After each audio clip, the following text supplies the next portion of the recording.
Welcome back to Diet.com video. I'm Stephen Cabral and I'm here today with our vibrant pregnant fitness model, Kerryn. She's going to be demonstrating an awesome at-home workout. This can also be done at the gym, but I want you to know that you can do a lot of exercises really anywhere when you can even just fit in 10 to 15 minutes. So some of the exercises we're going to go through today are going to work both the upper body and lower body, because it's nice when you are pregnant and even when you're not to get the blood flowing through the whole body. It's going to boost your energy, it's going to help you feel better, and really be able to push you through the rest of the day. So sometimes it is nice to be able to do these earlier in the morning. All right, so the first one we're going to do today is an incline push-up. So the reason we're doing an incline push-up is so that you have plenty of room for your belly, and then also it makes it just a little bit easier. You can kind of gauge how difficult this exercise is going to be, and it can always go a little lower as needed. Okay, so what we're going to do is either you can use a couch at home, you can use a bed, anything that's going to kind of prop you up, but just make sure it is nice and stable. So just test it out, make sure it's not going to move, and I'm going to have you put your hands right on top of the bench, about a little wider than shoulder width apart, okay? Because when you're at the bottom, your arms should be about right angles. Sure. Let's have you step right in.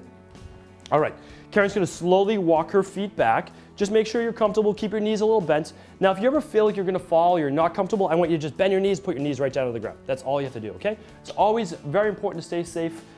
Let's go right into it now. Hands down, okay, knees just a little bent, okay? And you're good to go. Down slow and then right back up. Awesome job. Now, let's say you're not as strong as Kerryn is, and you might not be able to go as deep. It's okay even if you just go down halfway right there and then back up. Excellent job. Let's have you go though as deep as you want. I like to go for somewhere around 10 to 15 repetitions if you can. And the reason we're around that rep range is because I don't want you to push to failure. If you push to failure, it builds up too much lactic acid in the body. Not really great right now as your body's going through a lot of different change. Good. Now you're gonna feel your core working a little bit. This is what I like to do for the core. I don't like to do anything specific, ab crunches, anything like that, especially as you're entering that third trimester. Excellent job. Good. And so as you feel that kind of head start to flush, your blood pressure start to rise, you do want to stop. Yep. Really, really important. That's great. So when we talk about how intense should it be, really you want to think about rate of perceived exertion. When you feel like you're getting to your last few reps, that's when you stop. You don't go to failure. All right, awesome job. The next one we're going to do is I'm going to have you grab that blue dumbbell right here. This is just an 8-pound dumbbell. You can really use anything at home. You could literally use a jug of water, like a gallon of water, and do one arm rows right like that. Let's have you get right in. Sure. I want you to put your left hand down, your right leg back, okay? Keep your chest up, okay? Always head above the heart, and you're keeping your shoulders above your hips. You're gonna row up, you're gonna pull towards the obliques right back here, excellent job, and you're gonna work these back muscles. So squeeze right up, excellent, good. And I want you to make sure you're always breathing. Really important when you are pregnant, and even when you're not, that you're breathing every rep, good.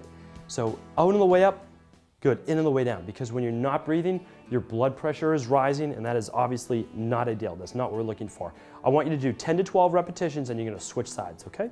So Kerryn's right leg is back, both of her knees are bent, that takes the pressure off of her lower back. Excellent job, really good form.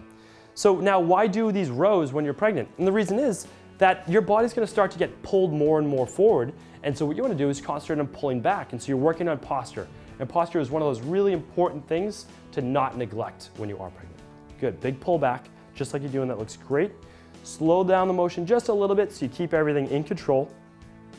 And I want to go for nice 10 to 12 smooth repetitions. Keep the number the same on both sides. Keep looking straight ahead if you can with your eyes. Just finish up a couple more repetitions. Good. Both knees are bent. Excellent. I'm going to take that from you. Now the last exercise we're going to do is I just want you to put your hands out for balance, one leg back, one leg forward, and they're going to be about 3 to 4 feet apart because both legs are going to look like right angles. All right, take a step forward right here. Okay, one leg is back. Now this leg and right here, you're going to be on the ball of your foot. All right, and this one you're on the heel of your foot. Yep. Now come down slowly, but only as far as you feel comfortable, keeping your arms out, nice and slow. Because you're gonna get a stretch down the front of this leg right here. This is called the split lunge or split squat. So it's an excellent exercise to do when pregnant. And the reason is, these muscles tend to get really tight. You know, they can get really locked up in the psoas. I'm already feeling stretched. Good, and that's why go down nice and slow. And keep in mind, you might not be able to stretch this deep when you first try this exercise. And so you can go down just 3 or 4 inches. As your body gets more blood flow to this area and as it starts to stretch a little bit, become more flexible, you'll be able to get deeper. So again, with this, 10 to 15 repetitions, it really depends on kind of your fitness level, how you're feeling even that day.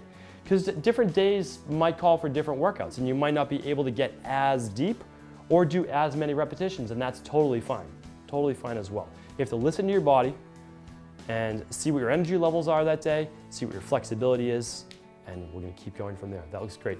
keeping kind of your shoulder blades back. Always keep your arms up for balance if needed.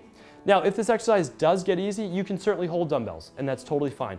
Just keep in mind, when pregnant, you're not loading the spine, all right? You're not putting the weights up here, you're always keeping them down low. That's another contraindication, which means don't do that. Keeping the weights above the shoulders and pressing down on the spine. We don't want to do that. Just 2 more reps. Or if you were there, I'm just pushing you for 2 more. All right, excellent job. Good, so we went through the chest exercise, then we pulled things back with the rows, those one-arm rows, and we did a split squat for the lower body. How do those feel? Good, I'm like out of breath. A little out of breath, good. A lot of breath. But yeah. we're still able to have a conversation, which is important. Yep. Because when you are pregnant, you don't want to go to the point that you can't have a conversation with someone else. Because you don't always have to keep your heart rate monitor on. What you want to do is, if you're ever at the point where you're starting to get out of breath, then you stop. If your face starts to get flushed, then you stop. If you're having trouble catching your breath, then you stop. So all of those are good points, but you are good in shape, obviously fitness-wise, so you're able to do this. I don't want you to try to do new exercises that are new to you that you might not feel comfortable doing as well, but it is really important that you keep the exercise going right through your pregnancy. Maybe you stop that last week or 2 when you're really feeling uncomfortable, that's totally okay, but I do believe the body will be healthier and you'll have an easier delivery and you'll have a faster recovery when you do exercise while pregnant. All right, we'll be back real soon with more videos from DietHealth.com.